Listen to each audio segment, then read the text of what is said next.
Pero no vamos a hablar de ese clásico, vamos a hablar de otro clásico. Siempre es un clásico una elección. Y elección de elecciones, porque las parlamentarias y las municipales son cada 4 años, son súper importantes, pero son cada 4 años. Uno se puede eventualmente equivocar, un presidente, un parlamentario, un alcalde, porque se van reeligiendo y alternancia en el poder y todo eso que sabemos. Es importante, pero no es tan grave. Pero fallarle, en términos futbolísticos, pifiarle a una constitución es a lo mejor hipotecar medio siglo de un país. ¿O no, Rodrigo Orellano? Muy buenas noches, ¿cómo estás? Muy buenas noches, Matías, ¿qué tal? Muy bien acá, mucha razón. Pero ya nos equivocamos. Ya nos equivocamos. Yo hago las preguntas, usted responde cuando le corresponda. Déjeme presentar a Marco Moreno. Rodrigo es vicedecano de la Facultad de Gobierno de la UDD y Marco Moreno es académico de la Escuela de Gobierno de la Universidad Central. Hola, Marco, Matías. muy buenas noches, ¿cómo Buenas estás? noches. Es clásico de clásicos en la elección del domingo, ¿no? Sí, lo que pasa es que este gobierno va a estar sometido durante los 4 años de su mandato a elecciones, ¿no? Y por lo tanto, esta podría ser como una elección de medio término, ¿no? Un poquito antes de la mitad del mandato, pero de alguna manera es un buen predictor de la configuración que va a tener el mapa político. Yo creo que lo importante es cómo va a quedar el mapa político el día lunes o el domingo en la noche, Marco, cuando tengamos... Déjame ser de abogado del diablo.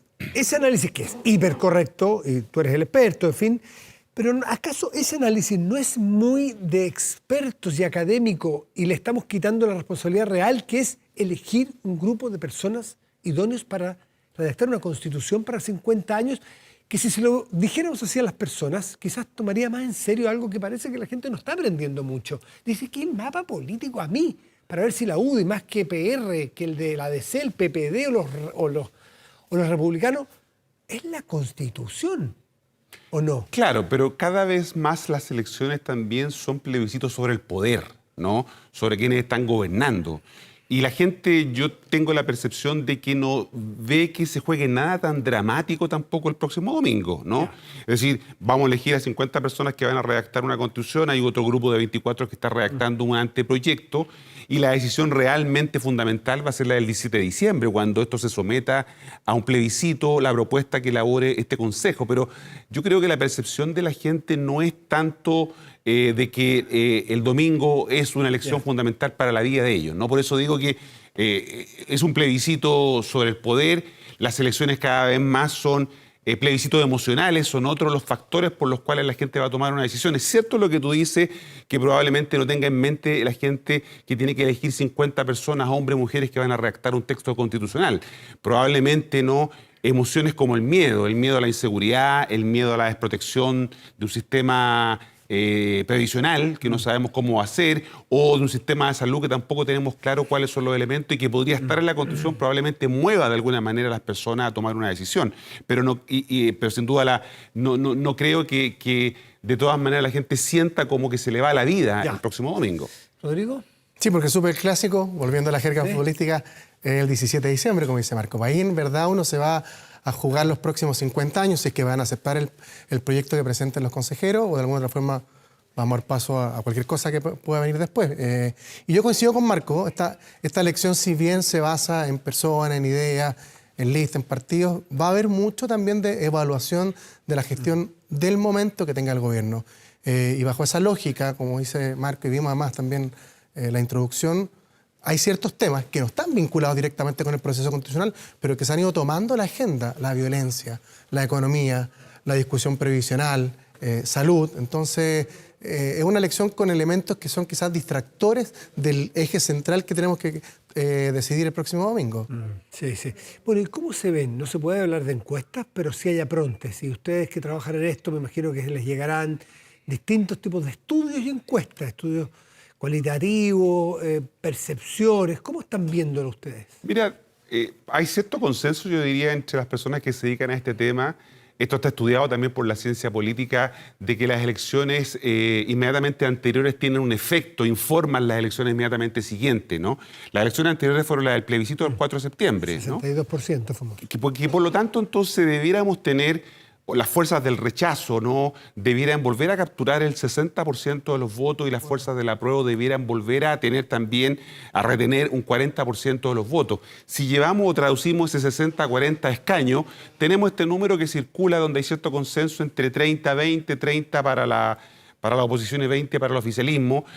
Pero teniendo en cuenta que estas son 16 elecciones distintas, de repente tendemos a pensar que es una sola elección y no es así, porque hay regiones 6 que eligen 2, otras 6 regiones que eligen 3, y solo hay 4 regiones, entre ellas la metropolitana, el Maule, Araucanía y Valparaíso, que eligen 5. Ahí se disputan 20 escaños, por lo tanto lo que pasa en esas 4 elecciones yo creo que va a ser fundamental para la proyección, pero más o menos creo que los números, más o menos en el grueso, en el volumen, podrían estar en esos guarismos.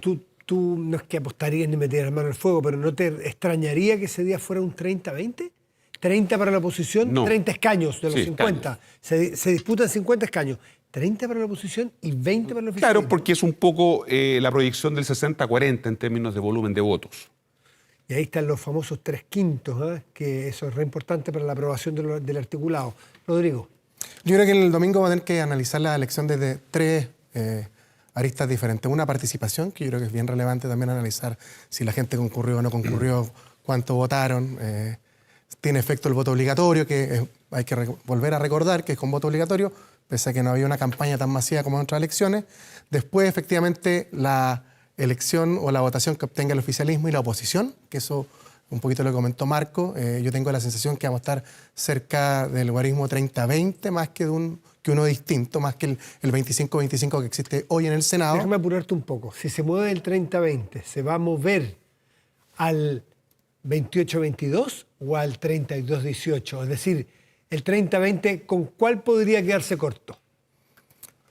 Una buena apuesta. Yo creo que se va a mover entre el 29 y el 31 para la oposición. Sí. 21. 31. 31, sí. Yo tengo la sensación de que puede haber una votación, voto castigo muy relevante para el gobierno y de alguna otra forma se replique incluso un poquito más que lo que fue la campaña del rechazo en el plebiscito pasado. Pero dices que hay otro elemento que analizar. Yo creo que el tercero, que también va a ser muy interesante, porque de otra forma va a conformar la discusión de los próximos meses, va a ser los bloques, cómo va a estar distribuido entre bloques. La intradiscusión. Exacto. Al interior ¿Quién de tiene cada apruebo dignidad, socialismo democrático versus PPD, democracia cristiana, la concertación? Y en el oficialismo, ¿cuánto obtiene el partido de la gente? Chile Vamos, Chile Seguro, y lo que obtenga Republicano. Creo que va a ser muy relevante para los ejes que se van a discutir, sobre todo en materias que son importantes como el rol del Estado, ciertas libertades, en que sabemos que existen diferencias relevantes entre un sector y otro. Entonces vamos a ver dónde está la discusión, cuánto sacan los extremos, que de alguna forma también te pueden polarizar el eje en que se va a llevar la convención. Y especialmente para el oficialismo, ese dato que dice Rodrigo es bien importante, porque también algunas fuerzas dentro del oficialismo que pudieran salir más fortalecidas, imaginémonos que el Partido Comunista saque una mayor votación, eso dicen los analistas, o consiga más el Partido escaños. Comunista podría estar irle muy bien. Pero eso va a llevar al Partido Comunista quizás a exigir algo distinto a la correlación de fuerza que hoy día hay en el gobierno, ¿no? Y eventualmente podría eso abrir el espacio a un ajuste en el gabinete que dé cuenta de este cambio en las correlaciones al interno, ¿no? Entonces, tú decías la otra vez que estábamos aquí con Rodrigo, ¿qué te parecía bien los cambios de gabinete que fueran así de a uno? ¿Te acuerdas que comentábamos? Desdramatizar esta idea. Pero evidentemente si el resultado marca un rebaraje al interior de las coaliciones, ¿no? Especialmente en el oficialismo que hoy día tiene el control del gobierno, esto podría expresarse en que los partidos que salgan más fortalecidos planteen que tienen espacios de poder que no están equitativamente restituidos y por lo tanto van a ir por esos fueros. Además, el gobierno empieza a tramitar el día lunes la ley corta de ISAPRE, ¿no? En donde sabemos que hay unas diferencias al interior del oficialismo y por lo tanto esas podrían aflorar dependiendo del resultado del día domingo. O sea, son derivadas en el gobierno de una elección que es para otra cosa.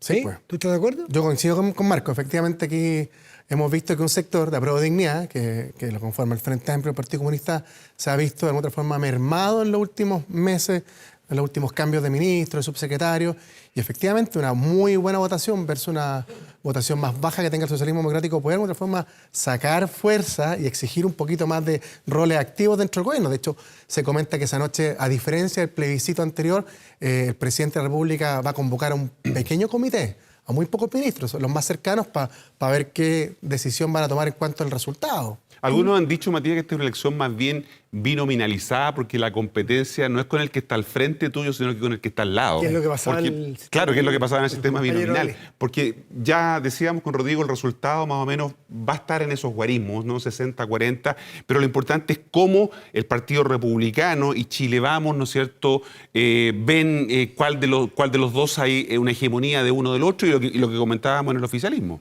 Marco, esta pregunta es para los dos. Para ti que eres militante además, militas, ¿no? Sí. Militante de la UDI. Entonces esta pregunta te va a interesar a ti. Te da más tiempo para que la pienses. Ya. Para que no la Gracias pasen por la diferencia. Para que no la pasen al Tribunal Supremo. Claro. Tú, Marco, no militas. ¿Sí? No. Tú dices que esta elección, el oficialismo, o sea, desde el centro izquierda hasta la izquierda, tiene los efectos que eventualmente, si el Partido Comunista, por ejemplo, que parece ser que le va a ir mejor que a los otros, pueda exigir allá afuera en la moneda. Decía, y me hacen falta 2 ministerios, bla, bla, bla. Ya, efecto. En la derecha, vamos a decir un montón, todas las derechas, del centro, desde Evópolis hasta Republicano. Si Republicano le va tan bien como al Partido Comunista en su sector, ¿qué le pasa a la UDI o RN o Evópolis? ¿O es la UDI y su actual directiva la que se podría vaciar? O eventualmente que haya un ruido de sable en la UDI diciendo, bueno, no fueron capaces de ganarle a los republicanos, que son casi puros ex compañeros nuestros. Sí, yo creo que ahí va a haber una disputa bien interesante con lo que ocurra al interior del bloque de derechas, porque efectivamente podría darse escenario en la eventualidad que el Partido Republicano tenga una buena votación, porque claro, mucho se ha dicho acá y los propios republicanos han instalado esa idea de que les va a ir muy bien, ¿no? Ellos han apostado a lo que se conoce como el efecto bandwagon o el efecto de arrastre, porque ellos han instalado, ¿no?, esta idea de que, bueno, voten por mí porque nosotros vamos a ser los ganadores, ¿no? Se ha construido ese relato, pero aún así yo creo que si efectivamente a ellos les va mejor de manera individual, ¿no? Porque aquí hay que ver la votación de los partidos de manera individual, efectivamente se podría producir este desangramiento, como tú decías, especialmente en la UDI, creo yo, que va a ser el más afectado con la amenaza que podría estar haciendo el Partido Republicano. Si quieres vamos a un corte. No hay problema, no. Se encara. No, es muy probable que, y además por lógica, que el Partido Republicano tenga una buena votación a nivel individual, porque además corre solo. O sea, tiene 72 candidatos versus 30 que tienen casi el otro. Entonces, eso le da una posibilidad matemática. Te expliqué un segundito. El Partido Republicano no va lista con nadie. Ellos tienen candidatos en todas partes. Cambio, RN, en todas las regiones. Los otros 3 partidos clásicos de Chile Vamos han tenido que negociar, repartirse y no todos llevan candidatos. Claro, entonces va a ser la comparación por bloque. A nivel individual, por cierto. Exacto.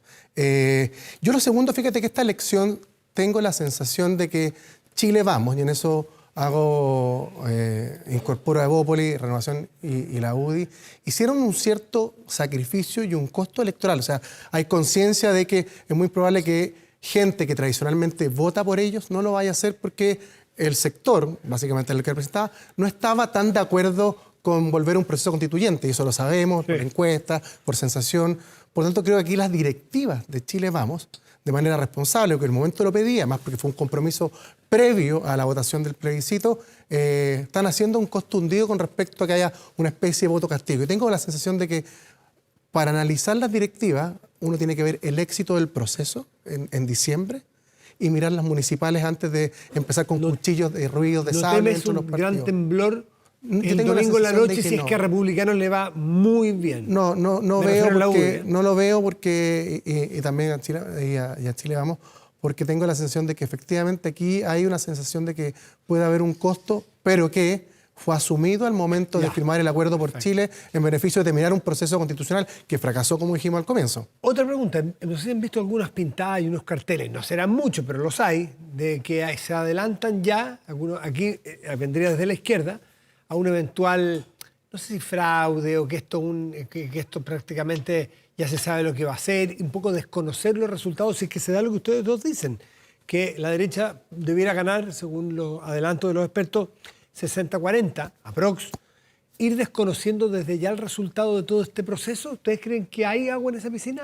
No, yo no creo porque, bueno, pero hay sectores que lo están impulsando, efectivamente, pero efectivamente vamos a tener una votación que el piso son los 7,5 millones que votaron en la segunda vuelta presidencial y el techo son los 13 millones que votaron en el plebiscito de salida. Por lo tanto, vamos a estar en un punto intermedio de esos dos números, ¿no es cierto? Sobre 7,5 millones es una muy buena participación, es con voto obligatorio.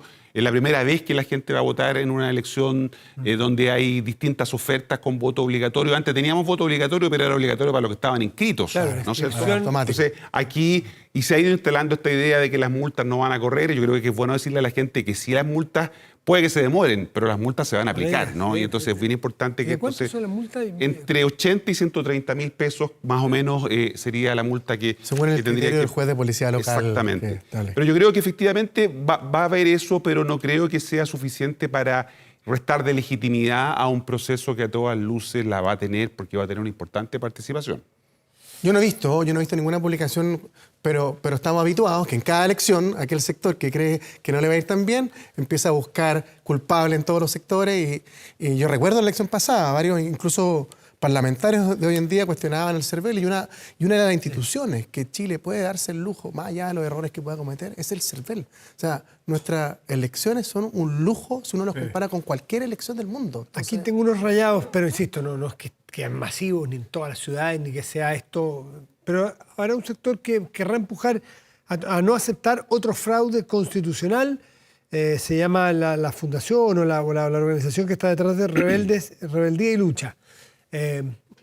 También pueden ser pocos, pero por eso pregunto, ¿tiene eco? No, yo creo yo creo que el trabajo del CERVEL, Matías, no solamente es valorado por la gran parte de la ciudadanía, sino que por los actores políticos. Que siento que estos grupos nos están planteando un eventual, cuando se refieren a fraude, no es que desaparezcan votos, sino que a cómo se llegó al acuerdo constitucional bueno, que lleva claro. al proceso en el Ya, cual... eso es otro tema. Que están tema llamando a político. anular el voto. A que la están- cocina, a un proceso cocinado. Claro, eso. ¿Ven Claro. agua en esa piscina? No, por eso te decía, el tema de que va a ser un proceso que no tenga legitimidad, como el gran problema que tiene la Constitución del 80 es el problema de legitimidad de origen, ¿no? Y eso ha sido el cuestionamiento que siempre ha tenido la Constitución del 80. Hoy día eso no lo tendría, porque vamos a tener un proceso con una participación importante, está trabajando la comisión de expertos, vamos a tener un consejo, por lo tanto yo creo que el proceso tiene legitimidad y no me parece razonable que hoy día Por donde eso se le mire, se tiene. discuta. ¿Por dónde ¿Cuánta se le gente mire? va a votar, Pati? A ver. ¿Cuánta gente? Yo creo que del orden de los 10 millones de personas yo también debe creo que ser sí. un ¿Sí? número razonable. Andrés Tagle, presidente del CERVEL, dice que a partir de... Él no hizo pronóstico, dice, no se pueden hacer. No, claro. Pero no sería raro que incluso dije que roce los 12, algo así dijo. Dijo que las podría. consultas a la fecha de hoy habían A sido par- 12 millones de... A partir de las... Exacto. Creo que van 8. No, 12 dijo hoy. ¿Van en 12? Van en 12. En La 12. semana pasada habían sido 8 y hoy estaban Ya. en 12 ya. Y para el plebiscito eso fue un buen predictor Sí, de la participación. Consulta, pues son consultas únicas. Son RUT Exacto. únicos que fueron al CERVEL a ver dónde les toca votar. Ha sido 20 millones, repetía, pero a nivel de RUT único han sido 12. O sea, 8 millones de personas que querían ver su Más mesa de una otra vez. vez. Claro. Si usted se mete a ver el suyo, saca una fotito, una captura de pantalla y ya lo tiene. Así es. Lo que pasa es que entró, yo creo que ¿cómo se llama? La persecución a raíz de que hubo ciertos cambios de domicilio, personas que estaban ya establecidas hace varias oportunidades. Pero yo creo que ese es un buen síntoma. Tener 12 millones de personas que hayan consultado su base la es legitimidad un de buen una- indicador de que al menos hay interés, pese a que las encuestas dicen que... Yo creo que las encuestas se pueden comentar, no se pueden mostrar, pero uno puede hablar quizás de encuestas Sí, pasadas. comentar se pueden comentar. Sí, pero de hecho la última encuesta de Pulso decía que un 74% de las personas decía que estaría disponible para ir a votar, ¿no? Ha señalado su disposición a ir a votar el próximo domingo. Se supera con crece el 44% de la supuesto. última elección de convencionales. Nosotros tenemos en 24horas.cl, en nuestro canal, en el portal de web, que usted dice, conoce tu candidato. Y está súper bueno porque se le Sí, hacen lo he visto. preguntas, las mismas preguntas a todos los candidatos que quisieron contestar, que son muchos. Entonces uno puede ver frente a la pregunta de un mismo estímulo, ver qué está más cerca de cada uno de nosotros. Este no me gusta, o esta me gusta cómo contestó. Entonces va a conocer a todos los candidatos o candidatas de su región y va a poder ver cómo piensan ellos. Y así va a poder acercarse al voto que a usted le parezca. Algo interesante, porque hay que aclararlo. Nunca está de más la pedagogía en estas cosas. Como siempre, cada uno de nosotros vota por una persona. Todos los candidatos son los mismos para todos los habitantes de la región. Si usted vive en Renca, en Recoleta o en Puente Sí. Alto o La Cisterna, Buena aclaración. o en Providencia, aquí donde está el canal, tenemos los mismos candidatos. Que son más o menos 30 en la región Son metropolitana. 30. Son, claro, son de a 6. Ahí me ha llegado la por consulta. lista, Voto en Ñuñoa, ¿por quién voto? por el mismo que Por el Renca, mismo que voy a Recoleta, votar yo, Santiago, Peñalolén, Exacto. Peñafloro, o qué sea. Entonces, los mismos candidatos y todos votamos por uno. Cambian los candidatos región por región. Así es. Don Rodrigo, don Marco, muchísimas gracias como siempre. Que estén muy Gracias. bien. Muchas gracias. Chao.